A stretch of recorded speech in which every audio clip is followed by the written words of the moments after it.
ট্রাম্পের শুল্ক নীতি অবৈধ, শুরু হচ্ছে অর্থ ফেরতের লড়াই। খামেনি পরিবারকে নির্মূলের পরিকল্পনা যুক্তরাষ্ট্রের। আবারও ইসরায়েল সফরে মোদি। মধ্যপ্রাচ্য রাজনীতিতে ভারতের নতুন চাল, হিজবুল্লাহর নিয়ন্ত্রণ নিল, ইরান প্রস্তুত হচ্ছে যুদ্ধের জন্য।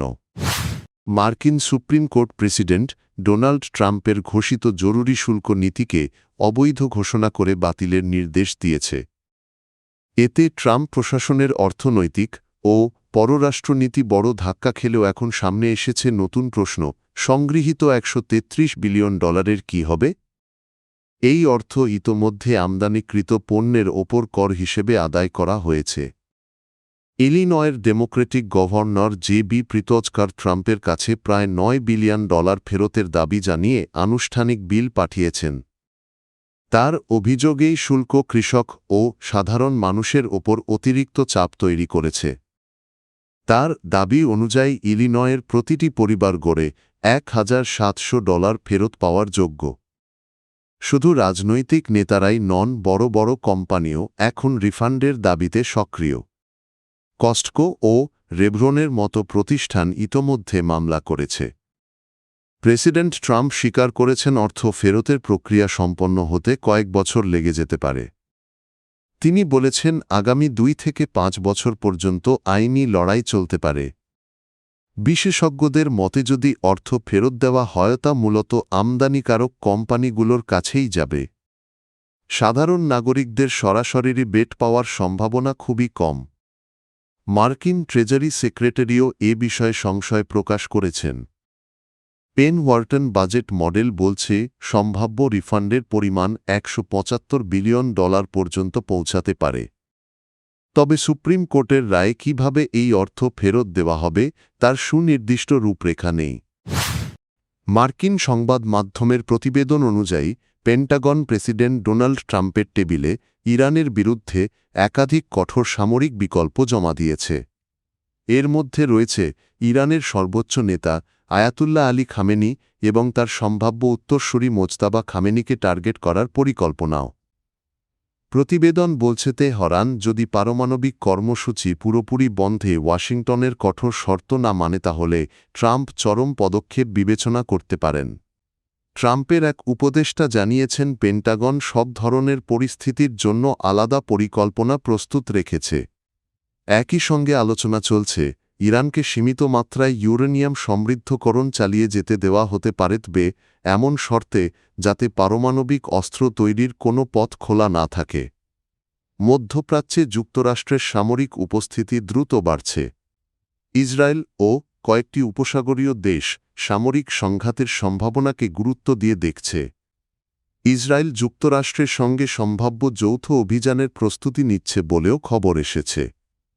তবে এখনও চূড়ান্ত সিদ্ধান্ত হয়নি। মার্কিন কর্মকর্তারা জানিয়েছেন ট্রাম্প এমন একটি চুক্তি চান যা তিনি রাজনৈতিকভাবে সফল হিসেবে উপস্থাপন করতে পারবেন। অন্যদিকে ইরানের পররাষ্ট্রমন্ত্রী আব্বাস আরাগচি জানিয়েছেন তারা একটি লিখিত প্রস্তাব প্রস্তুত করছেন এবং পারমাণবিক কর্মসূচি শান্তিপূর্ণ রাখার নিশ্চয়তা দিতে প্রস্তুত। আগামী 25শে ফেব্রুয়ারি 2 দিনের রাষ্ট্রীয় সফরে ইসরায়েল যাচ্ছেন ভারতের প্রধানমন্ত্রী নরেন্দ্র মোদি। দীর্ঘ 9 বছর পর এটি তার দ্বিতীয় সফর। 2017 সালে তার প্রথম সফর দুই দেশের সম্পর্কের নতুন অধ্যায় শুরু করেছিল। এই সফর এমন সময় হচ্ছে যখন পশ্চিম তীরে ইসরায়েলের বসতি স্থাপন নিয়ে আন্তর্জাতিক সমালোচনা বাড়ছে। তবুও ভারত ও ইসরায়েলের মধ্যে প্রতিরক্ষা, নিরাপত্তা, প্রযুক্তি ও বাণিজ্যে সহযোগিতা এখন আগের যে কোনো সময়ের চেয়ে গভীর। বিশ্লেষকদের মতে ফিলিস্তিন ইস্যুতে ভারতের অবস্থান আগের তুলনায় কিছুটা নরম হয়েছে, তবে ভারত আনুষ্ঠানিকভাবে এখনও দ্বিরাষ্ট্র সমাধানকে সমর্থন করে। ঐতিহাসিকভাবে গান্ধী ও নেহরু ফিলিস্তিনিদের পক্ষে ছিলেন। 1947 সালে ভারত ফিলিস্তিন বিভাজনের বিরোধিতা করেছিল। যদিও 1950 সালে ইসরায়েলকে স্বীকৃতি দিয়ে পূর্ণ কূটনৈতিক সম্পর্ক স্থাপন করে 1992 সালে। 1999 সালের কার্গিল যুদ্ধে ইসরায়েল ভারতের গুরুত্বপূর্ণ সামরিক সহায়তা দেয়। 2014 সালে মোদি ক্ষমতায় আসার পর দুই দেশের সম্পর্ক প্রকাশ্যে কৌশলগত অংশীদারত্বে রূপ নেয়। এখন ভারত এশিয়ায় ইসরায়েলের অন্যতম বড় বাণিজ্যিক অংশীদার এবং প্রতিরক্ষা সরঞ্জামের বড় ক্রেতা। গাজা যুদ্ধের পর হাজারো ভারতীয় শ্রমিকও ইসরায়েলে কাজ করছেন। প্রতিবেদন অনুযায়ী এতদিন পেছন থেকে সমর্থন দিলেও এবার লেবাননের সংগঠন হিজবুল্লাহর ওপর সরাসরি নিয়ন্ত্রণ নিয়েছে ইরান। বলা হচ্ছে এখন থেকে সংগঠনটি পরিচালনায় গুরুত্বপূর্ণ ভূমিকা রাখছেন ইরানের রেভলিউশনারি গার্ড কর্পস আইআরজিসির কর্মকর্তারা। আরব গণমাধ্যমের দাবি ইসরায়েল বা যুক্তরাষ্ট্রের সম্ভাব্য হামলার আশঙ্কায় আইআরজিসি কর্মকর্তারা লেবাননে গিয়ে হিজবুল্লাহ যোদ্ধাদের সঙ্গে একাধিক বৈঠক করেছেন। সামরিক ও নিরাপত্তা প্রস্তুতিও জোরদার করা হয়েছে। হিজবুল্লাহ ঘনিষ্ঠ সূত্রের বরাতে বলা হয়েছে ইসরায়েলের সঙ্গে 14 মাসের সংঘাতে সংগঠনটির সামরিক সক্ষমতা ক্ষতিগ্রস্ত হয়েছিল।